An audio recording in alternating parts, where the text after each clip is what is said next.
mean, now no one here is going to want to work with me. You guys have both talked a little bit about competition. I'm curious how you guys are seeing competition in the Canadian market. It's just this like relentless attitude of everything must be better, faster, cheaper, and we have to be the ones to bring it to market. The Canadian banking industry has essentially remained kind of frozen in time for well over 100 years. If you're a founder or you're a company building a startup and you're complaining about the government and regulation, it's a victim mentality. It's not going to get you very far. Let me call up both Jeff and Rob to join us on this panel. Give it up for them. Yeah. Guys, you guys, this is your second panel together at Tech Thursday as part of somehow a Tech Thursday event. The last one was in 2024. What has changed in your lives and your companies since that time? Maybe Rob, I'll start with you. I don't know that much has changed. I mean, 2 years ago, we were talking about bringing fintech to the masses and making finance frictionless, access to your money easier, regulatory change, the pace of innovation in Canada. I think they're all very much top of mind. I don't know that anything's changed other than like the hunger and appetite from entrepreneurs is it feels higher than it's ever been. In terms of like Canadian founders are like, we have to do this here right now and build great companies. Yeah, and I think at least from our perspective, like customers, and we have many here that we're fortunate to serve, like they're demanding and expect more, you know, from providers like Float, from Canada, from their financial system. Yeah, but you guys also just raised a $50 million Series B? 60 million. $60 million Series B, but give it up. Yeah. Come on. We all know raising money is the easiest part of building a business. So, but I appreciate it. Yeah, Jeff, how about you? I think, there's probably a few things I think that have changed. One, I think there was a huge rhetoric of like, you know, elbows up during the election of like Canada versus US. And what I was afraid of was that would kind of just die down and we wouldn't see any of that kind of newly found patriotism transfer into people actually doing things. And I think there actually has been a little bit of this like positive sentiment around builders. It seems to be more of that movement. And I do think that we're starting to see, well, I mean, Float's a great example of that. Wealthsimple raised a giant round. Coho just closed a round. Like we've raised a decent amount of capital. So there are scaled up technology companies in Canada that are raising significant rounds. I think it's not like an overnight thing, but I think we have seen some of that momentum translating into action and translating into capital flowing in. I think the other thing that has changed is and Andrew D'Souza touched on it a little bit, was just the concentration has changed, where I can't remember the exact number, but I think it was like 1% of the companies, this is about a year old now, the stat, but 1% of the companies raise about a quarter of all capital. Right. And then it was like half of all the capital is just going into just AI native companies in general.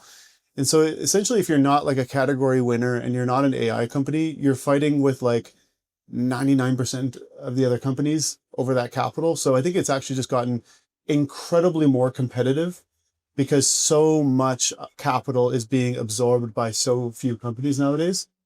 So I think that is different than it was maybe 2 years ago. Yeah. Okay. I want to pull on that thread of you guys have both talked a little bit about competition, and I think banking in Canada is like a microcosm or maybe megacosm of the Canadian economy more broadly, where this is an oligopoly dominated by really only like 5 players in the space who own, 96% of the market share. But what we've seen recently, you touched on a lot of these fintech companies who have raised, killer rounds. Questrade just became the first Schedule I bank in a very long time, newly became the first Schedule I bank. But also Revolut has moved here. Ramp has started to do more work here. So I'm curious how you guys are seeing competition in the Canadian market, both from outside players, but also home-built talent, and how has that changed over the last couple of years? I mean, I think that, first of all, I think it's incredible to see that there actually is new entrants going into these protected industries in Canada, whether that's domestic or foreign owned.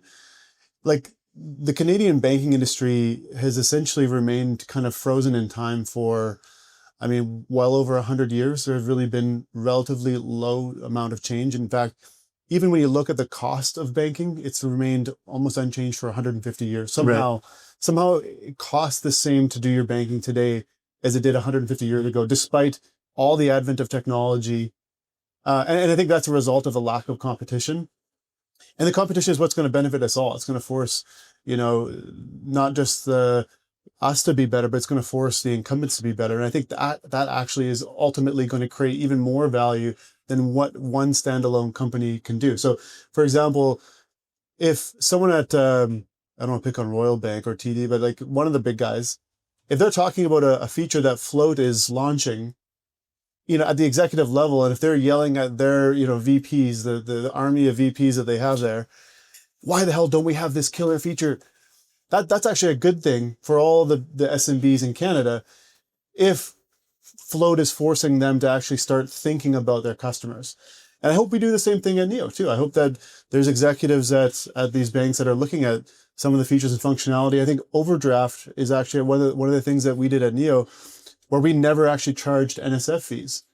And then so the government looked at that and said, why the hell are we allowed to charge like $45 for an NSF when companies like Neo and others are actually doing it for free? And NSF is just for folks who aren't in finance. Oh, it just basically means when you go to debit your account, if there's not enough money in there, they would essentially just charge you a $45 fee for not having enough money. It's like a bounce check, essentially. And what we actually did, we built it so that we would actually notify the customer, hey, you don't have enough money. We hold back the payment for a day to let the customer put money in their account. And if they still didn't put money in the account, we would just decline it. Whereas the banks would just immediately charge $45. It's literally the definition of getting kicked when you're down. Right. And then the government came in through a lot of the advocacy of like Fintechs Canada and Adriana to say, like, listen, this is outrageous. And they actually lowered it and made it the legal max, I think it's like $11 or $10 now. So that's an example of competition influencing policy and then that policy coming into being. So I think that's ultimately why we're such big fans of competition. Yeah. I'm following maybe on the same thread. I'm curious if you guys have advice, and maybe Rob, for you, like looking at, you mentioned now in Canada is a moment where it feels like founders are kind of treating company building different.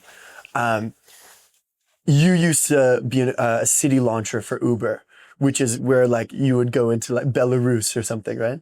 You go to Belarus and you would like buy thousands of taxi drivers' iPhones and say like, start using Uber, and you would not rest until Uber got off the ground. And I think that's translated into some of the culture that you've now built at Float. I'm curious if you have advice to like founders, or what do we need to see more of in terms of culture within company building in Canada? Yeah, I mean, it feels weird sitting in front of a group of builders like this, like advocating for what I think.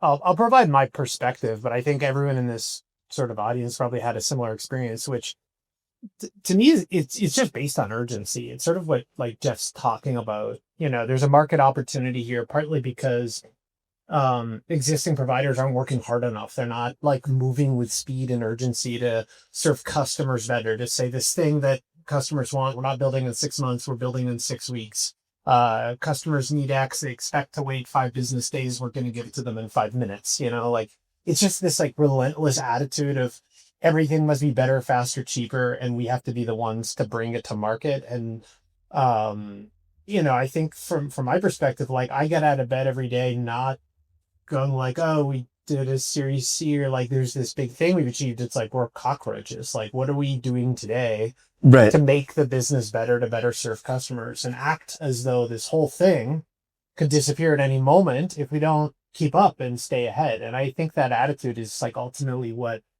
Canada benefits from, and what Jeff's talking about. And you need to have very little to lose at the beginning to try to go out and do that. And then as you have success along the way, you have to also believe that you can't take it for granted. You can't be complacent, whether it's domestic providers or foreign ones that are going to pull ahead of you. Like that's the thing that creates the incentives to serve people well. I think to build on that too, and also to echo there's plenty of more capable people here than me, and everyone here has already accomplished a ton. So, but I find that our jobs as founders or as leaders is often to try to translate to as many people and to figure out how can you organize capital and talent in a way that's going to really create value.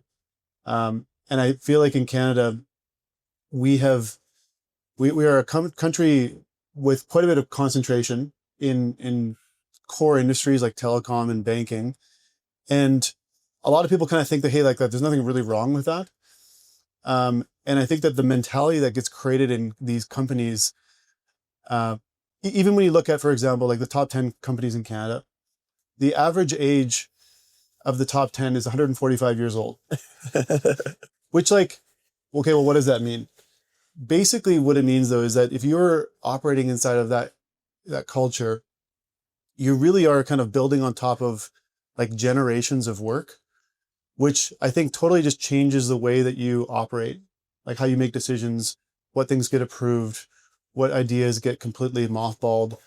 And that kind of makes sense because you're literally working on a company that like your grandpa's grandpa maybe worked at.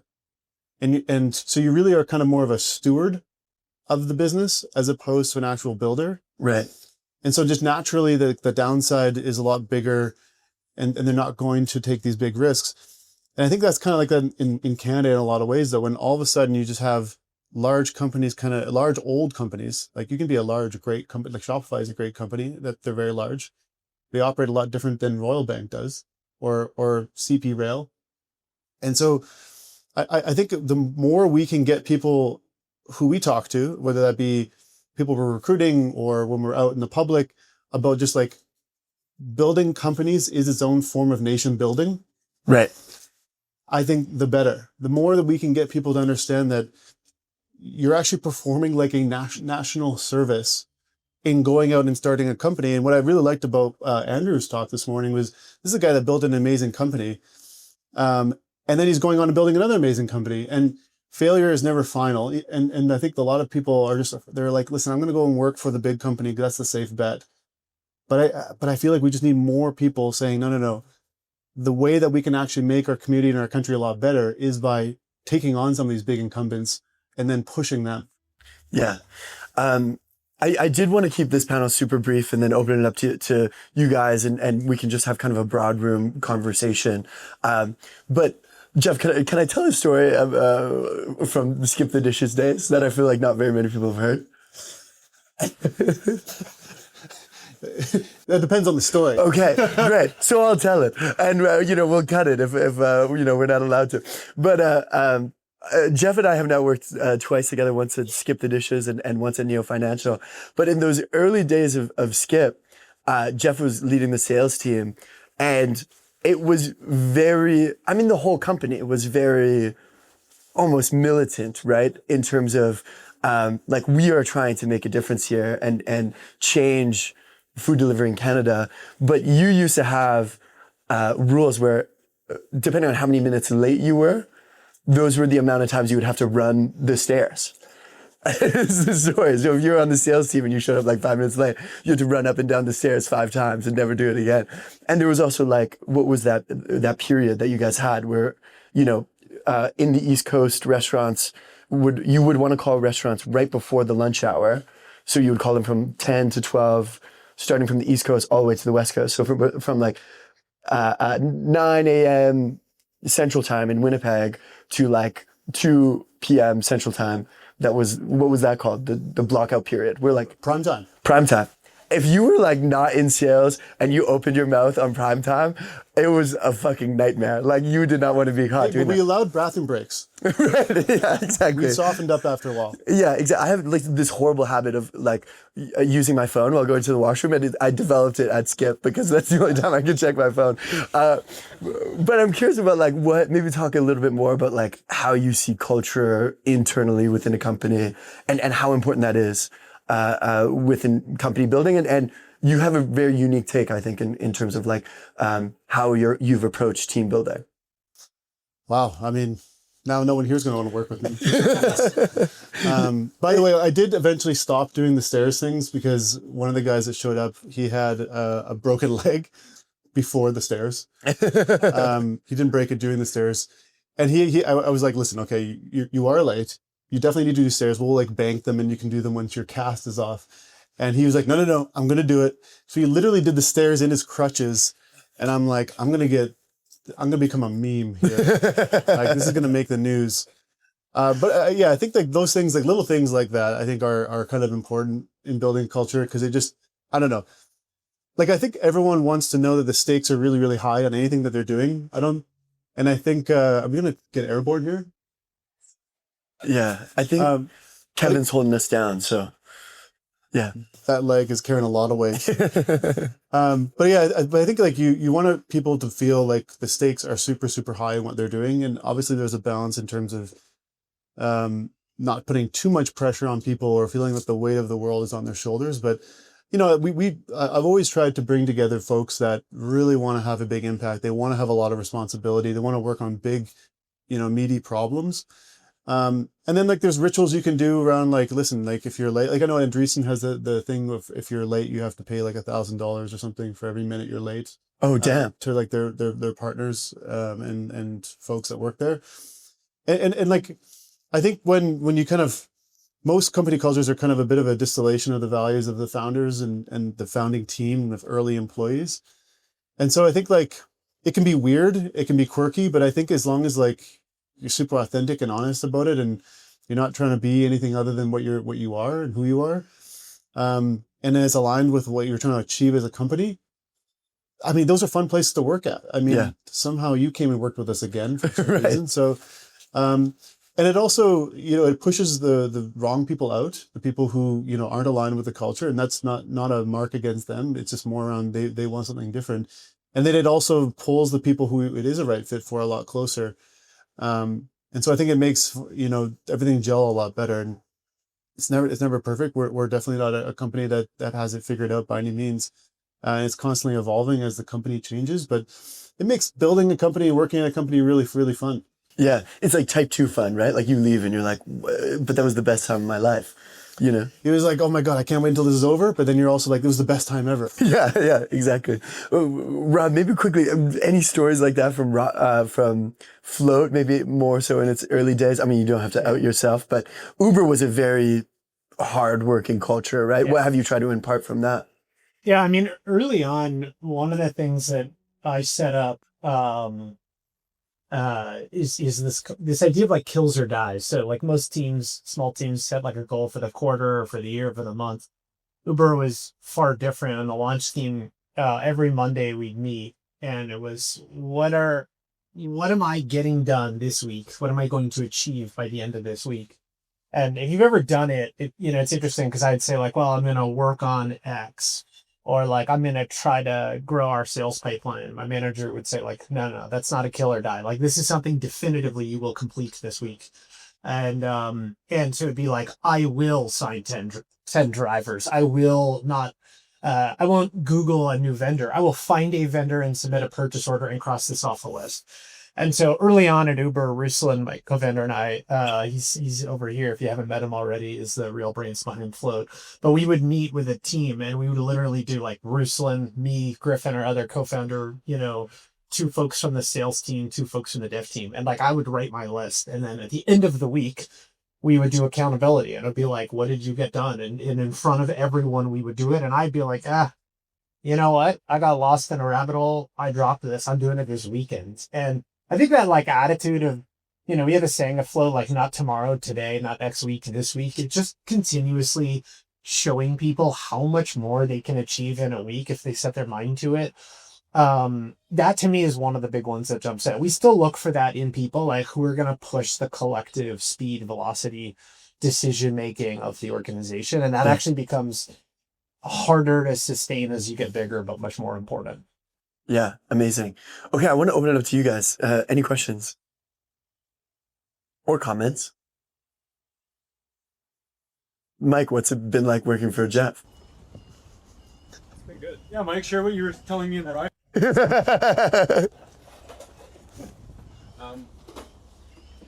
I mean, I think Jeff's right. You know, I've worked in pretty demanding corporate finance institutions previously, but never before in a company where I think by design the culture is set up in a certain way, compensation is set up in a certain way, so that you're working with and hopefully in the trenches with people who all collectively believe in the mission.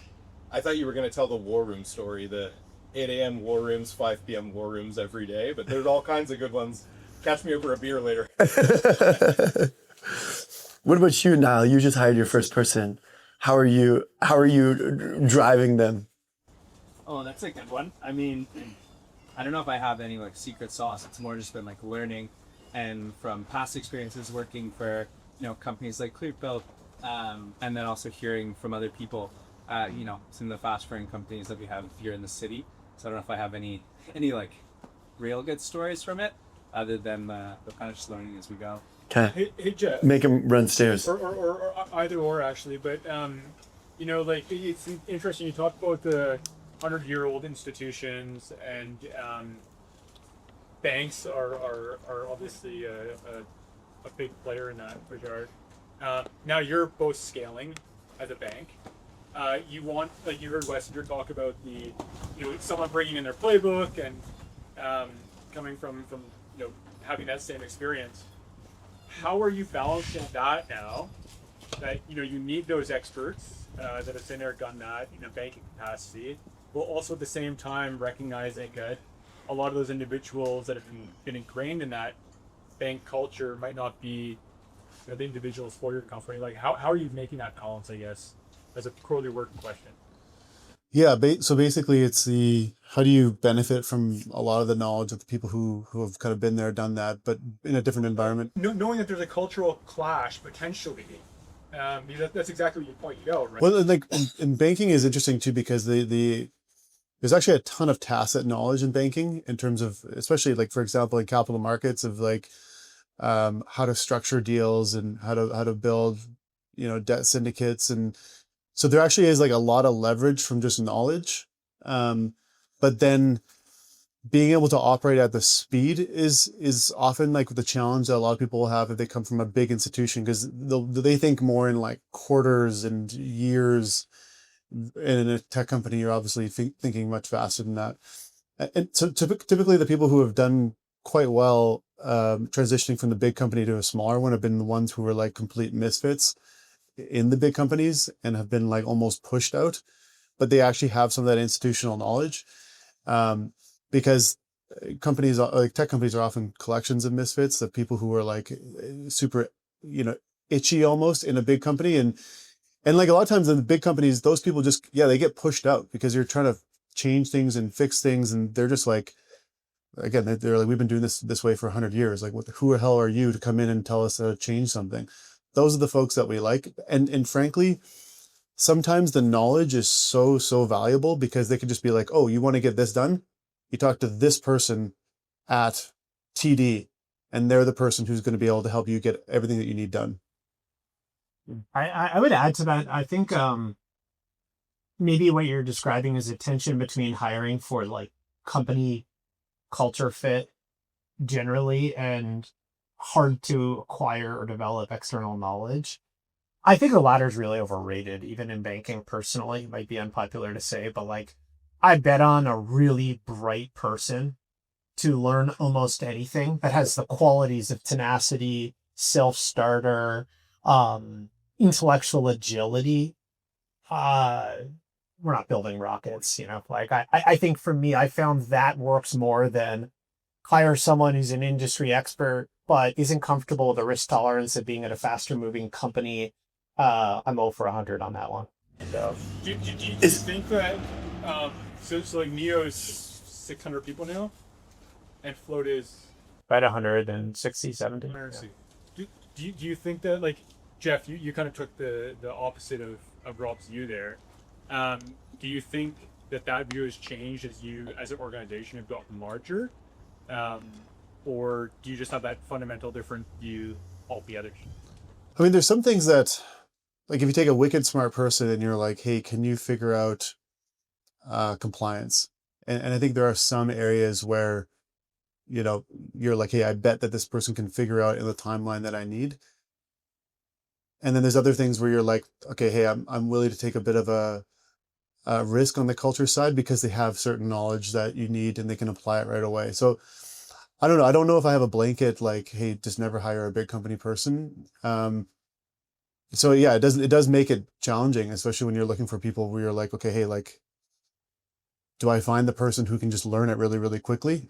But then what if it takes them too long to learn it? Then you're basically out looking again for the right person.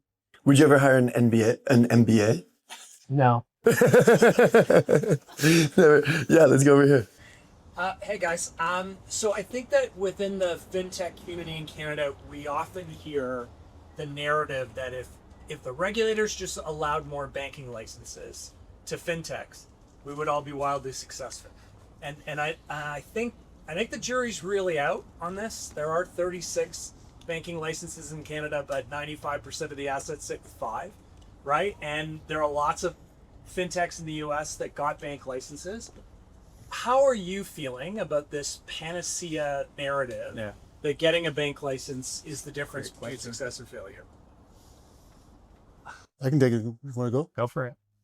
I don't know if there is 36 though. Is there still? 36, yeah. Sked one. Adrian, is that correct? I don't know. I'll trust you.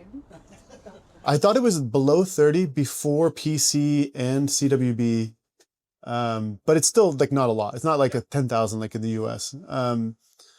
I think that there's pros and cons. Like I'd say, I don't think it's going to be the panacea. I don't think that just solves everything. I think enabling fintechs to do more without maybe needing to get like a full-fledged Schedule 1 license. So I think almost having like purpose-built licenses is a better path forward than just saying like, hey, it's kind of one size fits all. I think there's probably going to, and I think it's the more you add, the more failures there will likely be. So it's much more of like maybe a free market approach of saying, listen, like let people decide where they want to put their money, and instead of let's let the regulators decide where people should put their money. So I think that we certainly should have more than what we have today, but I think there's also going to be fintechs who have a little bit of buyer's remorse once they get a license, and then they realize this isn't exactly what they signed up for. So I mean, I don't think, especially speaking on behalf of Neo, I don't think we look at it and say this is the thing that we need or we want.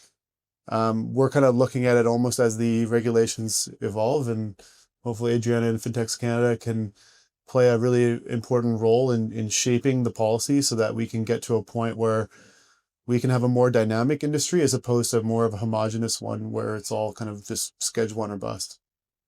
Yeah. I'm actually interested to hear what you think, Michael. Yeah, it's interesting to get. I'm curious your underlying take. Like from where I sit, we don't want to become a bank. In fact, every time the topic comes up, I always follow up with like, what is the objective function? Are we? We're not interested in becoming a deposit-taking institution that we lend against, so we don't want to become a bank. To Jeff's point, the more nuanced things, can we read, and if our customers give us permission, write data? Can we have account portability across Canada? So if you bank with Scotia and you want to bank with someone else, can you do that in 3 business days and not 30?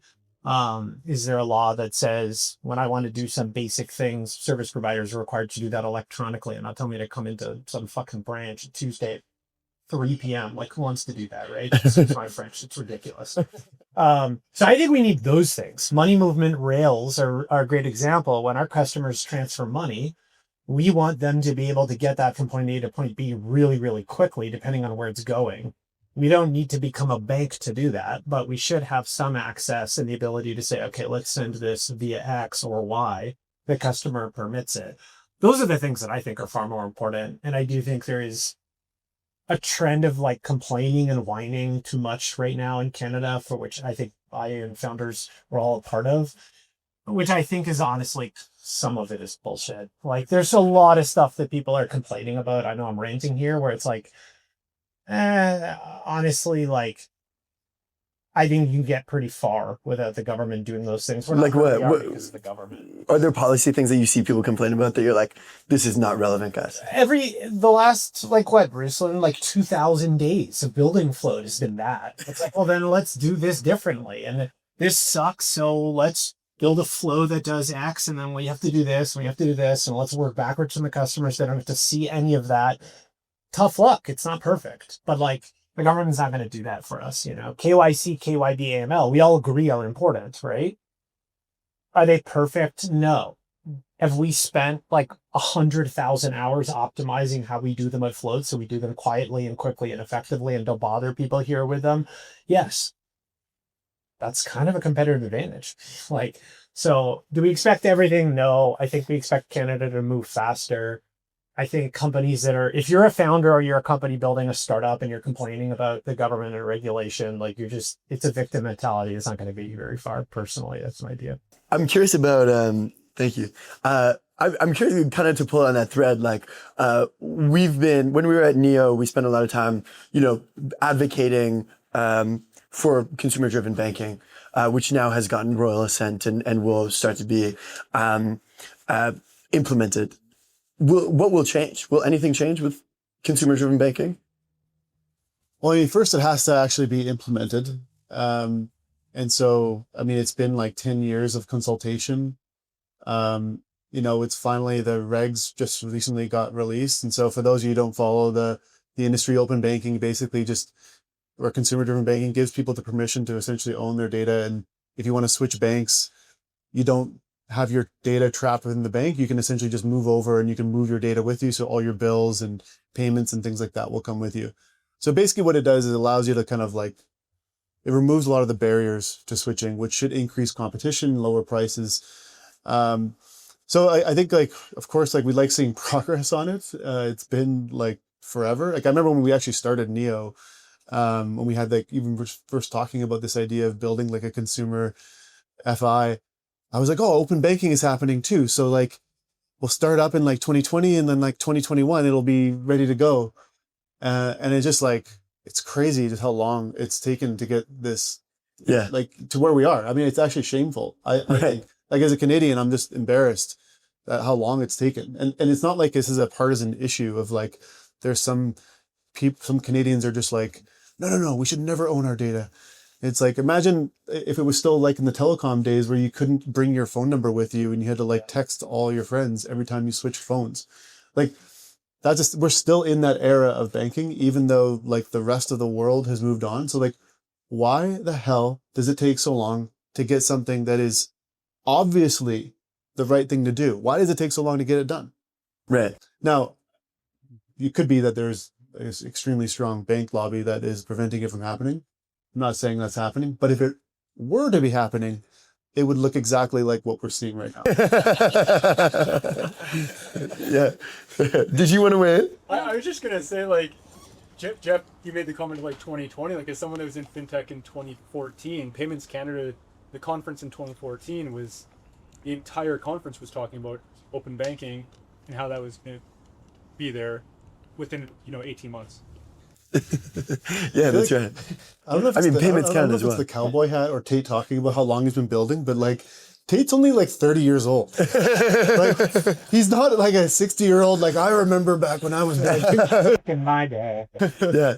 Dan, yeah. I think the difference between, I think, the OSFI-regulated banks is once deposit taking you're talking about just a total. That was the numbers difference between them. I think the new expedited express OSFI process, I think what they're trying to do is open the door to people like Float, who are not doing kind of traditional lending-based businesses, not mortgage lending-based businesses, but they want to have a lot more of those tech companies come in and be regulated by them. So I think that's what this new express function they're rolling out is all about. Dan, do you want to give just your who you are and what company you represent? Sure, I'm Dan Eisner. I'm founder of True North Mortgage. A massive mortgage company, for those that don't know. True North Mortgage. Yeah. Were you going to hop in there as well? No. I am listening intently to people's answer. I do agree that having a bank license, especially because they're all going to come with training wheels, fast track, your reg cap's going to be over 15%, right? You just do the math on 15% reg cap, and like, you're way better off issuing ABS than you are being a deposit-taking institution, right? So I don't think there's any panacea there, But I don't disagree that having some of those licenses more evenly distributed will give innovators the ability to innovate and create confidence with the consumer, which might be the difference, right? Well, also, I think that the ironic thing is, like, I remember when we started out, it was like us against the big banks, and I'm like, we're going to take them down. Next thing I know, like, my entire calendar is full of meetings with banks all the time. Yeah, and I don't think it's a bad thing anymore, but like, I do worry a little bit in the back of my head because, like, for example, when you deposit money with Neo, it essentially goes through and then gets distributed across multiple Schedule 1 CDIC insured banks. The deposits sit within banks. And so it's a bit of like actually kind of nice that there's been this harmonious partnership between tech and banking.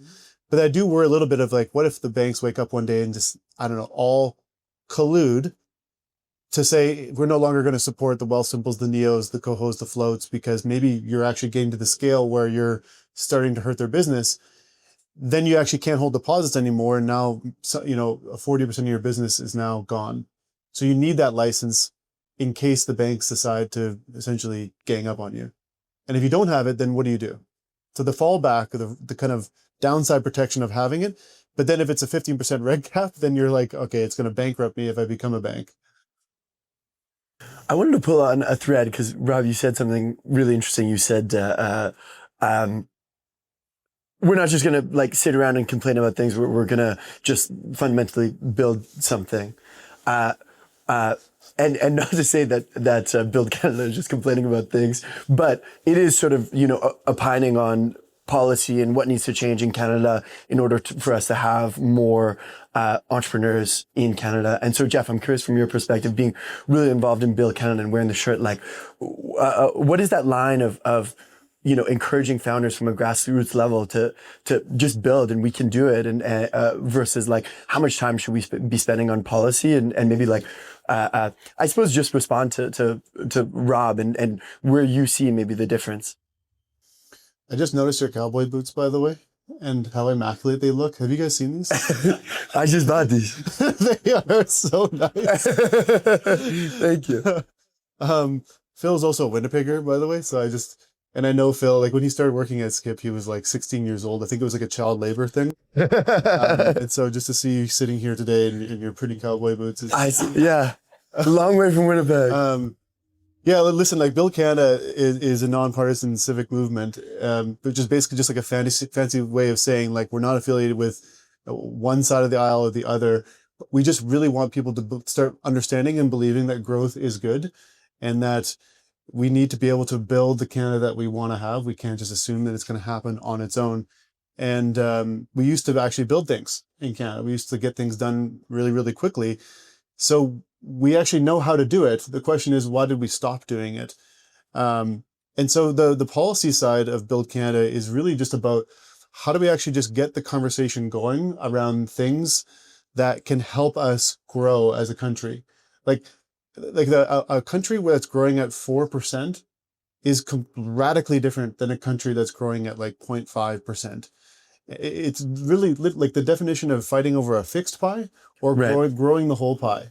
And as entrepreneurs, you're kind of always wired to just stop complaining about a problem and actually start doing something about it. And we just found that we were complaining about what was going on in a WhatsApp group. So we thought, well, let's actually do something about this and see if we can get a conversation going externally about why growth is good. What are the things that maybe perhaps need to change that could help? And some of the ideas are quite radical. Like, I mean, I imagine like a year of national service. I mean, there's gonna be a lot of people who think that's a really dumb idea. But if it increases people's patriotism for this country, then like, let's have a debate about it. Or shred reform or IRAP reform or tax reform and like things that are just much more growth oriented. Get the ideas into the public domain. We'll provide the air cover because a lot of politicians don't want to actually come up with the idea themselves because they might, what if it goes wrong? So we're actually happy to take the heat on putting ideas out. And then whichever political party wants to jump on them and championing them, we really don't care. And it's actually, I mean, it's worked remarkably well. We've had shred reform come through.